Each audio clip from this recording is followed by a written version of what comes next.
মিম কি দিয়ে ভাত খেতেছো তুমি? আজকে দুপুর বেলা হচ্ছে আলু ভাজি করেছিলাম আর কচুর পাতা ভর্তা আর হচ্ছে ডাল রান্না করেছিলাম। ও, আলু ভর্তা। আলু ভর্তা না কি বললা? কচুর পাতা ভর্তা জংলা কচু আমরা বলি, ভর্তা করেছে, অনেক স্বাদ হয়েছে। ও, জংলা কচুর ভর্তা আর হচ্ছে ডাল আর কি আর ওগুলা কি? আলু ভাজি। আলুর ভাজি। হুম। তো এখন তুমি খাওয়া দাওয়া করতেছো?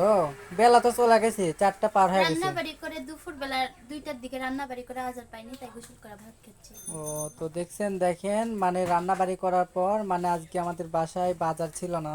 তো বাজার না থাকার কারণেই তো মিম রাঁধতে পারেনি, তাই না মিম? হ্যাঁ।